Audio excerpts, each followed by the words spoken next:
Pays d'Afrique centrale, le Tchad a une superficie de 1 284 000 km². C'est un pays merveilleux qui attire des touristes du monde entier. En visitant ce pays, on découvre le parc national des Akuma au sud-est, le lac Tchad à l'ouest, le lac du Nyanga et les massifs de l'Enedi au nord-est. Ce pays a 3 zones climatiques, dont la zone saharienne au nord, qui est un vaste territoire désertique de 500 000 km². C'est un désert naturel d'une beauté exceptionnelle. Ici, il y a le lac du Nyanga, situé à 300 km de la ville de Fada, chef-lieu de la province de l'Enedi ouest. Cette dernière est l'une des 4 provinces que compte la partie nord du pays. Situé au nord-est, les lacs du Nyanga sont au nombre de 18, dont 14 à Onyanga Sekhir et 4 à Onyanga Kebir. Les lacs du Nyanga représentent un ensemble de plans d'eau localisés au nord-est du pays dans la zone désertique à environ 1300 km de la capitale à vol d'oiseau. Ils sont organisés en 2 groupes, Onyanga Kebir, Onyanga Sekhir, qui sont respectivement séparés par une distance d'environ 40 km.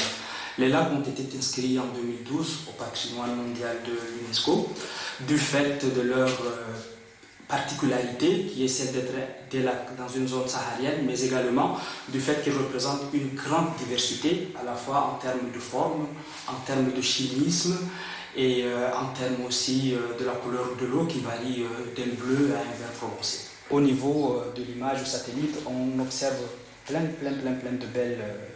de belles choses relatives à ces lacs-là. On peut voir la différence de couleur aussi, rien qu'à partir d'une image satellite. Voilà. Ils sont magnifiques, hein. Ils sont vraiment beaux avec leur forme en bois allongé. Ici c'est le lac Yohan, hein. Vous voyez, on dirait une main avec ses doigts. C'est vraiment joli. L'ensemble du relief correspond à une cuvette occupée il y a moins de 10 000 ans par un lac beaucoup plus vaste. Ce large complexe de lacs couvre une superficie de 62 000 hectares dans un environnement hyper aride. Dans cette zone désertique, dans la journée, la température tourne autour de 42 degrés. Parmi les 4 lacs du Nyanga Kebir, il y a le lac Yuan. Ce dernier s'étend sur 358 hectares avec une profondeur de 27 mètres. Le lac Yuan, qui est également appelé lac Yoa, c'est le plus grand lac du groupe du Nyanga Kebir. C'est un lac qui a une surface d'environ 358 hectares pour une profondeur d'environ 24 à 27 mètres. C'est un lac qui est caractérisé par ses eaux très salées et compte tenu de la salinité de ces eaux, ce lac est dépourvu de toute forme de vie aquatique à l'exception de quelques rares algues qui s'y trouvent. À 47 km du lac du Nyanga Kebir, il y a les lacs du Nyanga Sekhir qui sont au nombre de 14.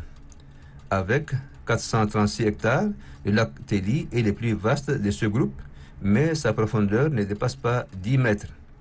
Il vient en 2e position en matière de volume d'eau après le lac Yuan. Onyanga Sekhir, c'est un ensemble de lacs, environ 14, au contraire de Onyanga Kebir qui compte plutôt 4 lacs. Donc au total, ça fait 18 lacs pour l'ensemble de ces 2 entités. Et les lacs d'Onyanga Sekhir, au contraire des lacs d'Onyanga Kebir, sont pour la plupart des lacs d'eau douce. Le fait que ce soit des lacs d'eau douce favorise la prolifération de diverses formes de vie. On y trouve des poissons, mais on y trouve également des roseaux flottants. Et l'un des lacs d'Onyanga Sekhir, le plus connu, c'est le lac Teli, qui est aussi le plus grand, avec une superficie de 456 hectares, une profondeur de 10 mètres environ. Et c'est l'un des 2 lacs avec le lac Yabou qui se caractérise par une eau salée dans le groupe des lacs d'Onyanga Sekhir. À Onyanga Sekhir, il y a de l'eau douce en abondance. À côté, on y trouve aussi des lacs salés et natronés. Premièrement, ce qu'il faut retenir, c'est que ces lacs sont alimentés par une nappe d'eau souterraine. Et les nappes d'eau souterraines sont caractérisées par des eaux douces. Par contre, l'environnement désertique du Sahara, c'est un environnement qui est aussi caractérisé par une intense évaporation. L'évaporation qui libère de la vapeur d'eau dans l'atmosphère s'accompagne également d'une précipitation de sel qui devient très concentrée dans certains de ces lacs, à l'instar du lac Téli, qui joue un rôle de pompe à évaporation d'ailleurs, et du fait de cette concentration en éléments en sel, ces lacs-là deviennent salés, alors que ceux où il n'y a pas beaucoup d'évaporation, ce sont les lacs d'eau douce. Il n'y a pas beaucoup d'évaporation parce qu'ils sont recouverts par un couvert végétal. Donc du coup, il n'y a pas de contact direct avec l'atmosphère, il n'y a pas beaucoup d'évaporation et les eaux dans ces lacs-là restent douces. Dans ces lacs, on extrait du sel pur réservé à la consommation humaine. On y trouve aussi du natron qui est destiné à la consommation des animaux.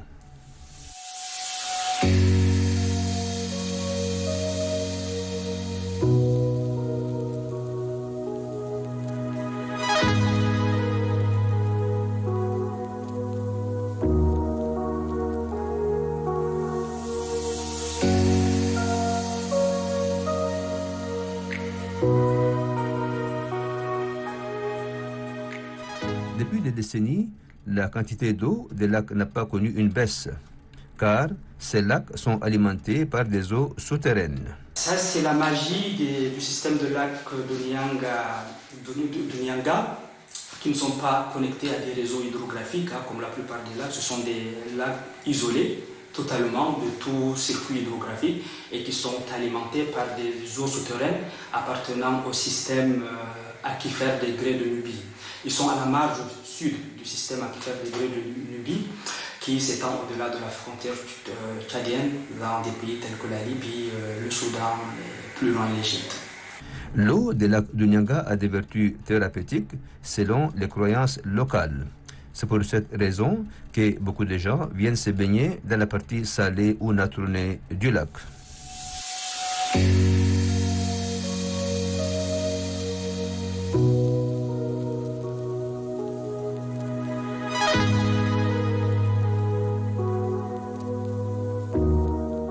Grâce à la bonne qualité de leurs eaux douces, certains de ces lacs abritent une faune aquatique, notamment des poissons.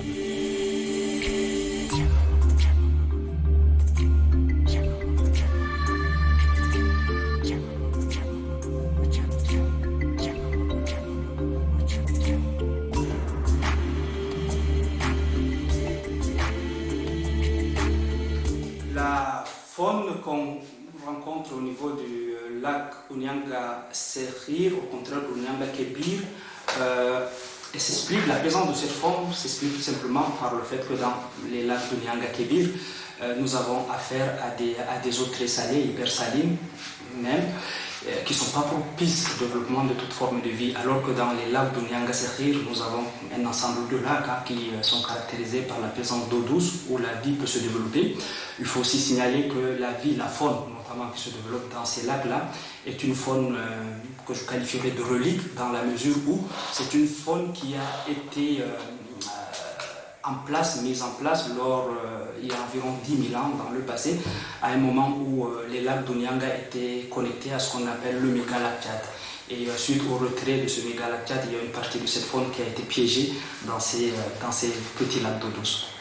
Vu leur importance, ces lacs méritent d'être inscrits sur le patrimoine mondial de l'humanité. L'idée était encouragée par l'ex-président Idriss Déby Itno. Des chercheurs sont venus nous trouver ici, au CNAR à l'époque, et ils nous ont dit qu'en pensez-vous, quels sont les sites à valeur universelle que vous disposez au niveau du Sahara, que nous pouvons ensemble avec vous essayer de les étudier, de faire des recherches et de les classer sur la liste du patrimoine mondial de l'UNESCO. C'est ainsi que nous avons pensé au lac Unyanga, des lacs dans le désert. Et puis, de fil à aiguille, cette information est passée jusqu'au président de la République, son Excellence Idriss Déby Itno, paix à son âme. Et là, le maréchal du Tchad a saisi la balle au bon et il nous a soutenus pour le classement des lacs Unyanga sur la liste du patrimoine mondial de l'UNESCO. Pour inscrire les lacs du Nyanga sur la liste du patrimoine mondial de l'humanité, le gouvernement du Tchad a mis en place un comité scientifique composé de techniciens tchadiens et allemands. Le comité a mené un travail sur le lac Yuan, qui fait partie des 4 lacs du Nyanga Kébir. Des matériels scientifiques sophistiqués importés d'Allemagne sont utilisés pour la prospection du fond du lac.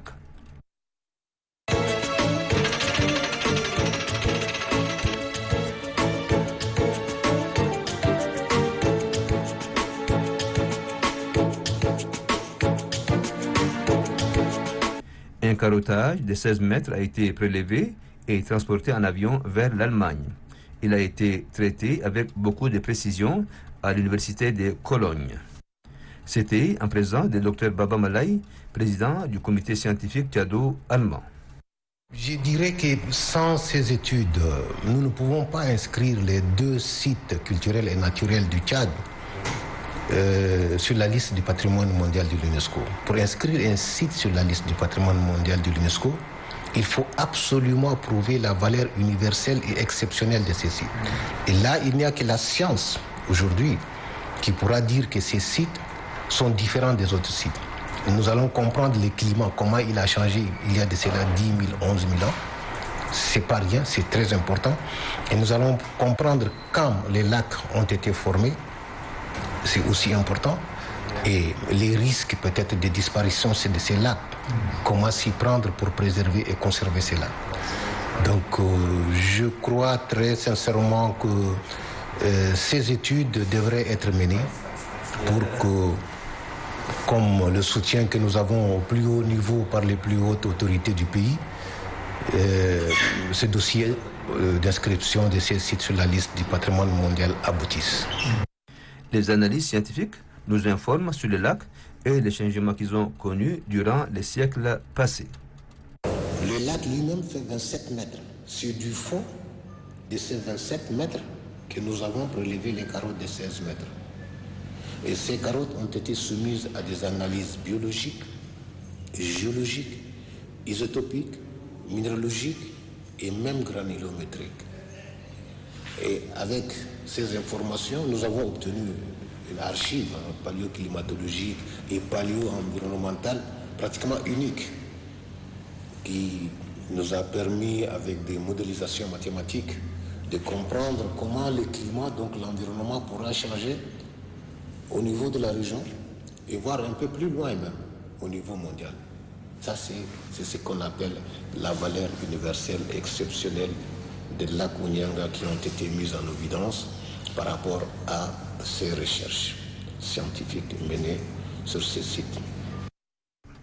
Après une longue bataille menée par une équipe de techniciens des différents ministères et grâce à l'appui des partenaires, le site des lacs du Nyanga était inscrit sur la liste du patrimoine mondial de l'humanité. C'était le 6 juillet 2012, lors de la 36e session du comité du patrimoine mondial à Saint-Pétersbourg en Russie.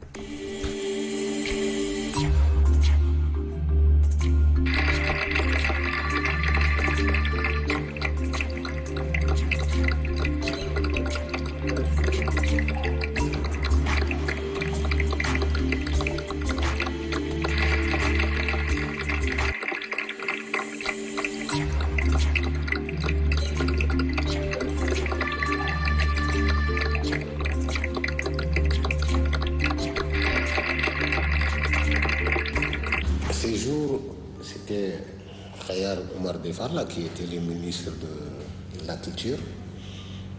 C'est lui notre chef de délégation. On était accompagné aussi de l'ambassadeur du Tchad près de l'UNESCO, et à son âme, l'excellence Massali Adoumdjourou. Et puis l'équipe, la partie tchadienne, il y avait entre autres Mahmoud Younous et puis Aounta, Jimdou Balbaï, et puis de l'autre côté nous avons aussi nos collègues allemands avec qui on s'est retrouvés à Saint-Pétersbourg à l'UNESCO. Donc notre dossier était solide. Le dossier était solide, comme le disait à l'époque le ministre Khayar. C'est passé comme une lettre à la poste, donc il n'y a pas même eu débat par rapport à ça. Combien le dossier était solide, la valeur universelle exceptionnelle du bien était manifeste. Nous étions partis très à l'aise Et quand on a ouvert le dossier de Kunianga, personne n'a parlé. Et la présidente a dit, est-ce qu'on peut adopter le dossier tchadien comme les lacs Kunianga, comme quelque chose d'extraordinaire sur le plan de l'humanité? Est-ce qu'on peut l'adopter? Les gens l'ont adopté par l'ovation. Les lacs du Nyanga ont été inscrits sur la liste du patrimoine mondial de l'humanité en tant que site naturel. Cette reconnaissance présente beaucoup d'avantages pour le Tchad. Les lacs dans les déserts, on en a un peu partout. Vous avez en Libye, au Niger, un peu en Mauritanie, un peu plus loin en Namibie, vous allez en Australie, en Mongolie, et partout il y a des eaux de surface qu'on appelle lacs dans le désert. Mais en quoi ces lacs à nous diffèrent des autres pour qu'ils soient classés patrimoine mondial? C'est la valeur universelle exceptionnelle de ces biens qui a été mise en évidence. Donc c'est une fierté pour nous de dire que chez nous il existe un site qui n'existe nulle part ailleurs. Et de deux, un site classé patrimoine mondial, c'est pour l'éternité. Donc, c'est très bon, on va laisser ça pour les générations futures. Et ensuite, un site classé patrimoine mondial attire les touristes. Il attire les touristes parce que les gens vont se poser des questions et ils vont dire, mais quel est ce site miraculeux qui est différent des autres sites similaires classés patrimoine mondial, donc il faut qu'on parte les voir. Lorsque vous prenez les robes pourvoyeuses des touristes de l'aéroport de Faya, on est à 4 heures. De l'aéroport de Amdjaras, on est à 4h30. C'est-à-dire que en 4 heures, on peut amener des milliers de touristes à Faya ou à Amdjaras. Après l'inscription du site des lacs de Nyanga, la responsabilité du bien incombe au ministère de la Culture. Par rapport à sa situation géographique dans le désert, le site des lacs du Nyanga est aujourd'hui menacé d'ensablement et par les déchets ménagers. Des vents dominants soufflent une bonne partie de l'année dans toute la partie nord du pays. C'est pour cette raison que le gouvernement a élaboré un plan de gestion des risques pour préserver durablement les sites. Et ce, pour une période de 5 ans allant de 2011 à 2016. L'un des dispositifs de ce plan de gestion est l'implication des ONG locales. Aujourd'hui, le comité local de gestion des sites de Nyanga Kebir et de Nyanga Sakhir travaille efficacement pour une gestion optimale de ce patrimoine. Le comité, il protège les sites, quoi. Son rôle de protéger les sites, quoi. C'est notre travail. Donc on protège les sites. On fixe des palissades, comme vous voyez ici. Et puis, l'aboisement, on plante des arbres. Grâce aux ONG APIDEL qui nous aident et qui nous donnent aussi des formations, comment il faut travailler. Et puis, on a pris 16 surveillants ici, et 15 là-bas, au nombre de 31 surveillants. Ils s'arrosent. Parmi ces stratégies mises en place, il y a un consortium d'ONG dirigé par SOS Sahel qui travaille pour protéger ces habitats uniques.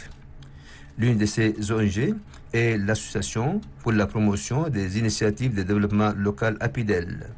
Cette dernière apporte son soutien au comité local dans la construction des palissades, l'implantation des tamarix et d'autres arbres. Le système mécanique ici s'explique par l'implantation de palissades. Le palissade, lui, son rôle, c'est de stabiliser les dunes de sable.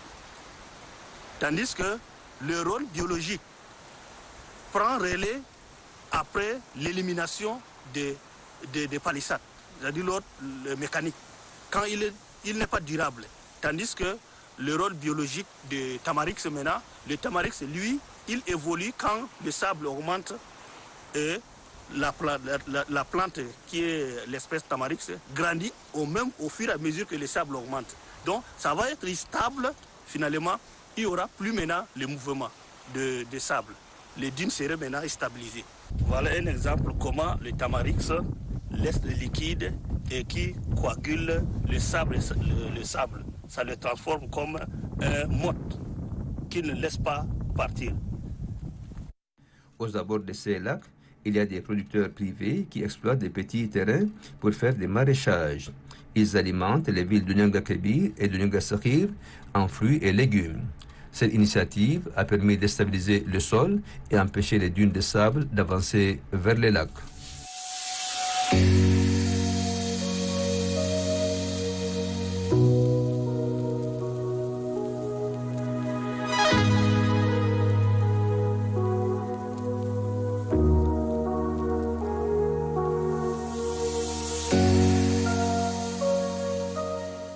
Si l'inscription du site du Nyanga au patrimoine mondial est un acquis, il y a lieu maintenant de préserver cet acquis pour le bien des générations futures. Sinon, il sera déclaré site en péril. Un site classé patrimoine mondial n'est pas une fin en soi. Si on n'y prend pas garde, le site peut être mis en péril, déclaré site en péril, et après même le déclasser. Donc, après tant de labeur, ça sera dommage qu'on déclasse un site comme le lac Nyanga du patrimoine mondial de l'UNESCO. C'est pourquoi j'ai dit que nos autorités, les plus hautes autorités aussi, sont interpellées par rapport à ça pour appuyer et pérenniser, disons, ce site qui est classé patrimoine mondial et qui fait la fierté d'ailleurs de notre pays. L'existence des lacs du Nyanga en plein milieu du Sahara est déjà un phénomène naturel unique. Car dans aucun désert chaud et hyper-aride au monde, on y trouve un phénomène comparable. Depuis 2012, le site des lacs du Nyanga a été inscrit sur la liste du patrimoine mondial de l'humanité. Avec les activités que mènent les ONG sur place, rien ne peut en principe porter atteinte à l'intégrité de ce bien. Il importe donc de continuer cette lutte pour amoindrir les quelques menaces qui pèsent sur le lac, comme les activités humaines.